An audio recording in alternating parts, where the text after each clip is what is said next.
আসসালামু আলাইকুম রহমতুল্লাহ। প্রিয় দেশবাসী, আপনারা নিশ্চয় অবগত আছেন ঢাকার মিটফুডে চাঁদা না দেওয়ার কারণে আমাদের ভাই সোহাগকে যেভাবে প্রকাশ্যে দিবালোকে নির্মমভাবে পাথর মেরে মেরে বিভৎস করে হত্যা করা হয়েছে। শুধু তার পরিবার নয়, গোটা বাংলাদেশের প্রত্যেকটা মানুষের হৃদয়ে রক্তক্ষরণ করেছে। কে বা কারা এই ঘটনার সাথে জড়িত, অবশ্যই দিবালোকের ন্যায় এ জাতির কাছে স্পষ্ট। আমরা তার তীব্র নিন্দা ও প্রতিবাদ জানাই। 2024 সালের 5ই আগস্ট আবু সাহিদ মুগ্ধরা সহ হাজারো ছাত্র জনতারা, হাজারো মায়ের কোল খালি হয়েছিল। তাদের রক্ত দিয়ে, জীবন দিয়ে, তাদের জীবনকে উৎসর্গ করার মধ্য দিয়ে আমাদের এই বাংলাদেশকে স্বাধীন করা হয়েছিল। আজকের এই ভয়ঙ্কর দুর্যোগময় পরিস্থিতি দেখার জন্য নয়, মানুষ কত বড় নিষ্ঠুর হতে পারে, কত বড় পাষাণ হৃদয়ের হতে পারে। আল্লাহ পাক বলেন, ইন্নাল ইনসানা লিরাব্বিহি লাকানুদ, মানুষ হলো সবচেয়ে বড় নিমকহারাম। উলাইকা কাল আনআম বাল হুম আদল, কিছু সংখ্যক মানুষ আছে যারা হায়ওয়ান, জানোয়ারের চাইতো, কুকুরের চাইতে, শুয়োরের চাইতেও বেশি নিকৃষ্ট।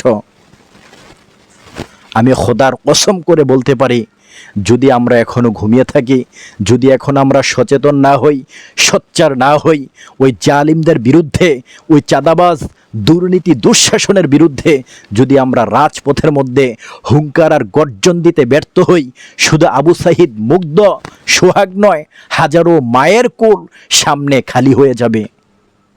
আমি ওই চাঁদাবাজদের, গডফাদারদেরকে উদ্দেশ্য করে বলতে চাই, যারা নির্বাচনের জন্য পাগল হয়ে গেছে, নির্বাচনের ঝড় তুলে ফেলেছেন, আপনারা ক্ষমতা যে কি করবেন? যদি আপনাদের দলকে কন্ট্রোল করতে ব্যর্থ হন, তাহলে ক্ষমতা যে বাংলাদেশের 18 কোটি মানুষকে আপনারা কিভাবে সামলাবেন? বিগত 53টি বৎসর আপনারা ক্ষমতা যে কি করেছেন, গোটা বাংলার মানুষের কাছে তা স্পষ্ট। আমাদের এই সুজলা সুফলা সোনার বাংলাদেশটাকে একবার নয়, দুইবার নয়, তিনবার নয়, 5 বার দুর্নীতি, দুঃশাসন, চোরের দিক থেকে বিশ্ব চ্যাম্পিয়ন করেছেন। আমাদের এই সুজলা সুফলা বাংলাদেশের ভাবমূর্তি বিশ্বের নিকটে ধূলিসাৎ করে দিয়েছেন, ধ্বংস করে দিয়েছেন।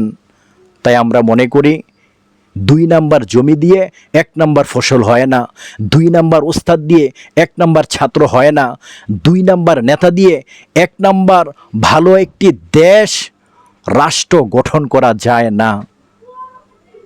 প্রিয় দেশবাসী, তাই আসুন আমরা একতাবদ্ধ হয়ে, অঙ্গীকারবদ্ধ হই, ওই চাঁদাবাজদেরকে, ওই দুর্নীতি দুঃশাসন যারা করে, ওই সন্ত্রাসদেরকে নির্মূল করার লক্ষ্যে যদি রক্ত দিতে হয়, জীবন দিতে হয়, বুকের টকবগে তাজা রক্ত রাজপথে ঢেলে দিতে হয়, প্রস্তুত থাকবে ইনশাআল্লাহ। প্রিয় দেশবাসী, আসুন আমরা একতাবদ্ধ হয়ে একটি দুর্নীতিমুক্ত, দুঃশাসন মুক্ত, ইনসাফ ভিত্তিক, চাঁদাবাজ মুক্ত বাংলাদেশ বিনির্মাণের লক্ষ্যে, আর নয় সোনার বাংলা, আর নয় ডিজিটাল বাংলা, আর নয় সবুজ বাংলা, এবার হবে ইসলামের বাংলা।